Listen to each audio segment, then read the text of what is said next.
Et ben écoute, on est parti du coup, Mégane. Peut-être pour commencer, si tu peux te présenter et nous raconter un petit peu comment était ta situation avant de nous contacter, comment était ta relation alimentation, comment tu te sentais dans ton corps, voilà. Alors, du coup, je m'appelle Mégane, j'ai 30 ans. J'ai commencé à être suivie par Manon en septembre 2023. Donc, à ce moment-là, j'ai deux enfants et à ce moment-là, du coup, mon deuxième allait avoir 2 ans. Donc, j'étais pas vraiment très bien dans mon corps. Je voulais me reprendre en main. Je faisais de la course à pied. Je mangeais ce que je mangeais, quoi. Je mangeais pas énormément. Au final, j'avais faim plus souvent. Quand j'avais des coups de stress, des trucs comme ça, et ben, je me jetais un peu sur la nourriture à me rendre malade, hein. C'était assez compliqué.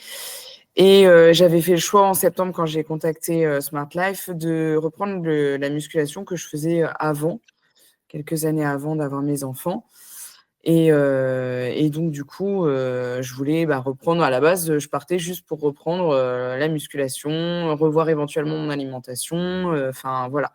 Mais c'était juste reprendre bien le sport au-delà de la course à pied, parce que c'était pas. Voilà, la course à pied, je m'y étais mise pour perdre du poids, ça s'arrêtait là, quoi. Ok. Et du coup, les espèces de crises d'hyperphagie, hein, ce que tu me racontes, où effectivement tu avais des compulsions où tu n'arrivais pas à te contrôler, ça, tu les avais depuis longtemps? Est-ce que c'était depuis la naissance de ton enfant? Tu avais déjà ça avant? Alors, en fait, j'y ai pas réfléchi tout de suite à ce moment-là. À ce moment-là, je contrôlais mon alimentation beaucoup. J'avais vu des diététiciennes, j'avais vu des gens comme ça qui me disaient il faut manger 100 grammes de viande, 100 grammes de féculents, 100 grammes de légumes par repas, machin. Enfin, donc je contrôlais tout ça. Et en fait, déjà à la fin, j'avais quand même assez fréquemment faim. D'autant plus que physiquement, ça évoluait pas comme je voulais et qu'on me disait de toute façon vous en resterez là et vous irez pas plus loin. Et donc au fur et à mesure de l'accompagnement Smart Life, j'ai contacté une psychologue via Smart Life. On Mhm. a beaucoup discuté et là je me suis rendu compte qu'en fait les crises je les faisais depuis que j'étais toute jeune. J'en faisais déjà chez mes parents. Donc j'en faisais, ma mère retrouvait des paquets de gâteaux cachés parce qu'en fait je me mettais d'un coup à manger. Pourquoi aujourd'hui, je ne saurais pas dire. Je pense que la gestion des émotions, c'est quelque chose d'assez compliqué. Je les gère plus aujourd'hui qu'avant. Avant, c'était très, très compliqué, notamment le stress. Je suis quelqu'un qui est assez anxieux. Et donc, dès qu'il y a une situation que je ne gère pas et où je stresse, la nourriture est un petit peu mon refuge. Enfin, était mon refuge parce que c'est vrai que maintenant, avant la prépa, j'en ai fait quelques-unes, mais beaucoup moins en fait. C'était vraiment le jour et la nuit, quoi. Mhm. Euh, Ok. Donc, tu avais déjà au final des compulsions, mais tu n'en avais pas on n'avait pas conscience. conscience, ouais. T'avais pas conscience que c'était un problème. Ok. Et du coup, là, tu avais eu donc ton deuxième enfant, tu te sentais pas bien dans ton corps, enfin, même si ça faisait 2 ans. Est-ce que avant d'avoir du coup, tes enfants, est-ce que enfin, ça a toujours été un sujet pour toi de faire attention enfin, ton apparence, ton corps? Est-ce que c'était déjà le cas? Ouais, j'ai une maman qui m'a toujours dit fais attention, tu grossis, fais attention, tu ceci, fais attention à ce que tu manges, machin. Je pense que tu sais, enfin, ma mère, elle est un peu comme ça aussi, à faire très attention à son rendu physique et tout. Donc, je pense que voilà, l'éducation fait que. Et donc, oui, j'ai toujours été un peu comme ça. Après, je sais, quand j'ai rencontré mon mari, je faisais beaucoup de sport à ce moment-là, beaucoup de musculation notamment. Alors, j'avais pas forcément de programme, mais je m'entraînais avec des coachs, enfin voilà. Et donc là, à ce moment-là, physiquement, ça allait. Et puis après, bon, ça s'est dégradé parce que j'ai arrêté le sport. La vie a fait que j'ai eu mes enfants. Il y a eu beaucoup de laisser-aller à ce moment-là, des blessures qui ont fait que. Et du coup, là, je me suis un peu détestée. Puis bon, les grossesses, ça abîme un peu une femme. Et du coup, ça m'a pas aidée à ce moment-là. Donc voilà. Ok. Et est-ce que tu te souviens, ça a été quoi le déclencheur à te dire, OK, mais là, il faut vraiment possiblement que je me fasse aider? Est-ce que, je sais pas, tu as atteint un certain poids ou c'est parce que tu as vu que tu galérais? Est-ce qu'il y a eu un déclencheur à te dire, OK, mais là, j'en peux plus, il faut que je change? Tu vois, j'ai vu des des diététiciennes et tout. Et à partir du moment où on te dit non, mais madame, là, en fait, vous perdrez plus ou vous ne changerez pas. Enfin, voilà, là, vous en êtes arrivé au stade où ça y est, c'est bon, vous êtes comme ça, acceptez-le, débrouillez-vous comme ça, en gros. Bah, moi, j'ai pas accepté. Et à ce moment-là, je me suis dit, bah non, en fait, non, je suis pas en accord avec ça. Et les réseaux ont fait aussi que je suis tombée sur Smart Life, sur le profil de Manon notamment. J'ai regardé plusieurs fois. Et puis bon, au bout d'un moment, alors mon premier fils est rentré à l'école en septembre 2023. Et donc, ça a fait partie des éléments déclencheurs où je me suis dit, voilà, là, c'est le moment. Là, tu vas être plus libre et tu vas pouvoir. Et tu as besoin parce que psychologiquement, tu le vis mal. Et donc, voilà, il y a eu plusieurs éléments qui ont fait que ça a déclenché, que j'ai pris la décision de contacter Smart Life. Ok, d'accord. Et justement, j'allais te demander pourquoi nous. Après, tu m'as dit que tu suivais Manon, c'est ça? Ouais, je me suis mise à suivre Manon. Bah, après, je suis très Instagram et tout. Et je me suis mise à suivre Manon parce que son profil m'avait attiré l'œil peut-être à ce moment-là. Et donc, j'ai suivi. J'ai regardé un peu les gens qui avaient partagé des retours d'expérience, des choses comme ça. Et puis bon, après, il a fallu le temps que ça mûrisse aussi un peu dans ma tête. Est-ce que vraiment, après avoir vu 2, 3 diététiciennes, tu te dis, bon, est-ce Ouais. que vraiment ça vaut le coup, quoi? Est-ce que ça vaut le coup de retenter quelque chose? Et puis bon, au final, je suis bien contente de l'avoir fait, quoi. Tu avais cette peur généralement, c'est le problème quand quand tu testes des choses, tu as un peu cette peur de l'échec Ouais, qui se dit un peu à chaque fois et de dire, mais est-ce que ça va pas être encore la même chose? c'est ça. Et c'est le problème malheureusement des mauvais professionnels qui font grandir ces peurs-là et qui fait que les gens s'ancrent là-dedans et finissent par croire ce qu'on leur dit. Tu vois. Bon, toi, tu as peut-être une certaine force de caractère aussi de te dire ok, en fait, non, tu vois, je ne vais Ouais. pas écouter ce qu'on me dit et je ne suis pas d'accord avec elle ou eux. Hein. Et donc, tu as pris cette décision de te dire, mais non, moi, je vais y arriver, tu vois, parce que tu avais peut-être envie de perdre, et tu l'as fait. Donc, franchement, c'est top. Mais je sais que c'est pas facile, effectivement, surtout quand tu as essayé pas mal de choses. Ok. Et c'est quoi les changements que tu as eu depuis le début de ton accompagnement? Est-ce que tu peux nous raconter les résultats que tu as eu entre avant et maintenant, sachant que tu es dans une phase un petit peu spéciale, peut-être que tu vas pouvoir nous raconter. J'ai l'impression que ça s'est passé en plusieurs étapes. La première phase, sans parler de cette prépa, et après la deuxième phase où tu t'es dit, OK, je vais faire une prépa et expliquer peut-être ce que tu fais maintenant.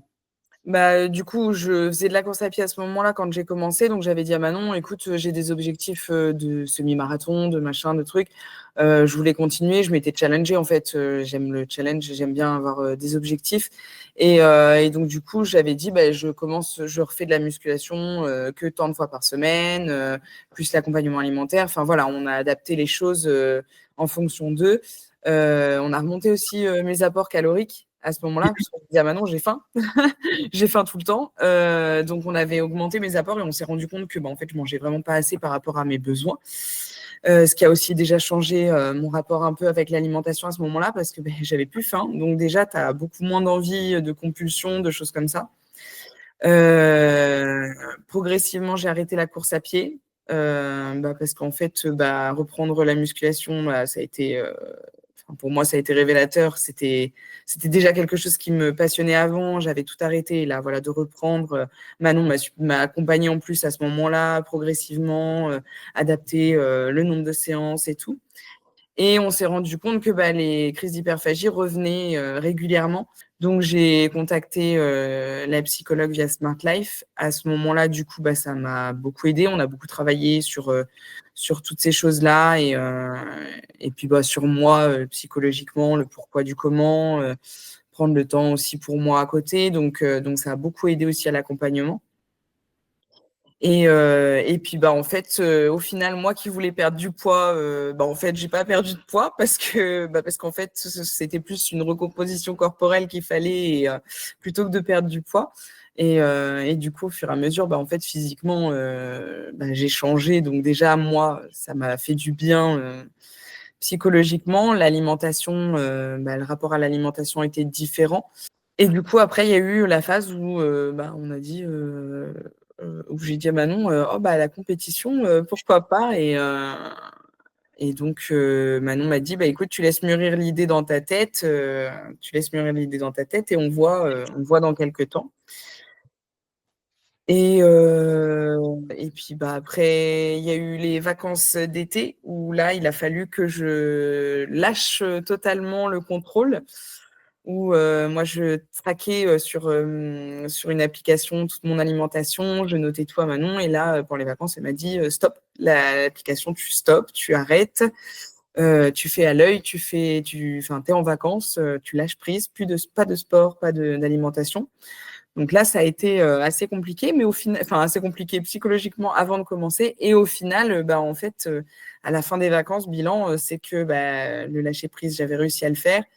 Et qu'on se rendait compte, faut aussi savoir qu'un an avant, en août 2023, j'avais quand même eu un peu de contact avec Manon avant le suivi. Et je lui avais dit, mais là, je pars en vacances, je suis en panique, je vais faire comment? Je vais pas m'en sortir. Enfin, ça a été la panique à bord. Et au final, août 2024, bah, beaucoup moins de panique. Je me suis fait plaisir. Enfin, j'ai profité de mes vacances, chose que j'aurais pas fait avant. Euh, donc, enfin, tu vois, en un an déjà, pour moi, il y avait un grand changement, notamment psychologique. Mon physique, c'est sûr que c'était aussi un gros changement parce que de toute façon, enfin, on a fait les photos d'évolution, les choses comme ça, et la différence était assez flagrante. Et du coup, bah, psychologiquement, ça suit aussi, hein, le fait que le physique il bouge, le physique il est plus plaisant pour moi, bah, automatiquement, c'est dans aussi dans le lâcher prise, dans tout ça, de se dire qu'on peut lâcher prise, ça va pas foutre en l'air le travail, quoi. Ok. Et donc, je me souviens que tu nous avais fait une vidéo où tu racontais un peu ton histoire et que tu parlais d'un témoignage. Et au final, si on prend du recul, bon, juste je mets un peu de contexte, peut-être quand tu parles de compète, prépa, ces compétitions bodybuilding, bikini, pour les gens qui vont regarder la vidéo.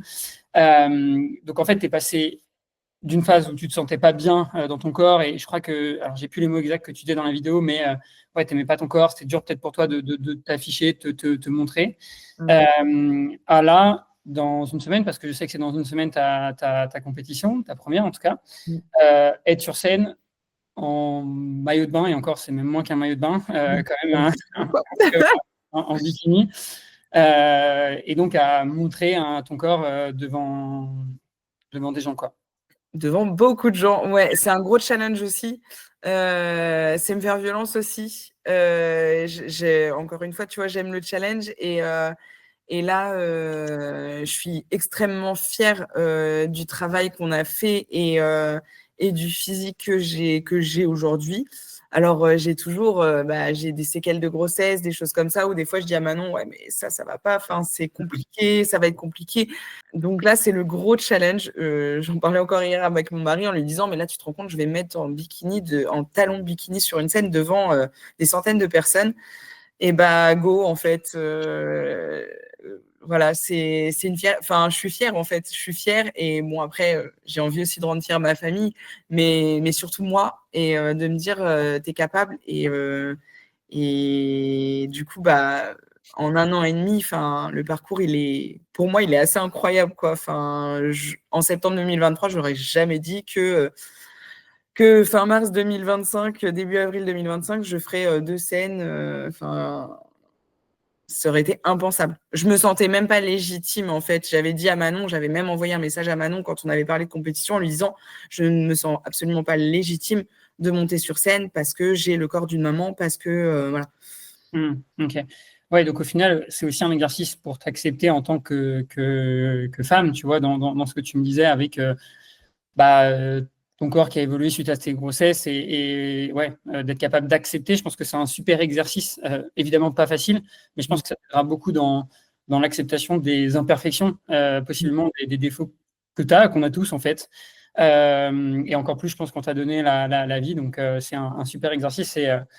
Et tu peux être fier de toi, même si c'est pas encore passé, un peu, je te le dis en avance. Mais bon, là, c'est dans moins d'une semaine, donc ça va vite arriver.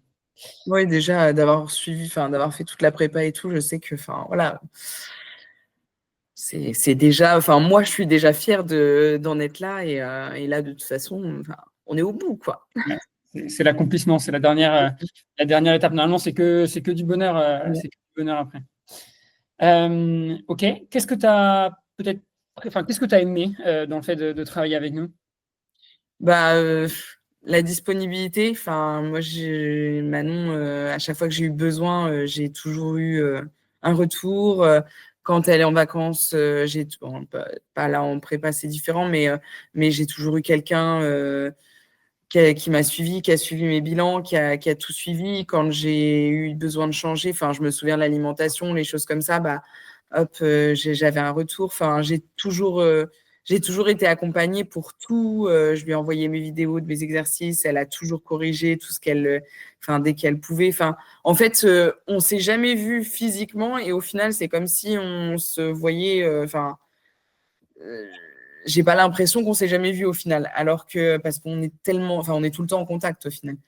Hmm. Ok.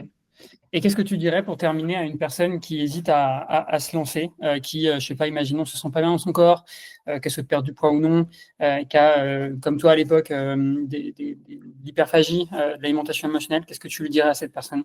Bah, qu'elle fonce. Qu'elle fonce concrètement, je l'ai déjà fait et je sais que j'ai deux copines qui ont commencé les suivis via Smart Life aussi parce que bah en fait, enfin, moi je leur ai dit, enfin, j'ai vu d'autres personnes avant et j'ai jamais eu de résultat et aujourd'hui, pour rien au monde, je changerais, enfin. Je suis tellement épanouie depuis. Non, mais c'est vrai que enfin, l'évolution, le changement est enfin, tellement impressionnant que je le partage énormément, moi, sur les réseaux. Et c'est ce qui fait que bah, les gens voient aussi bah, que c'est pas, enfin, voilà, que c'est pas juste un petit suivi simple.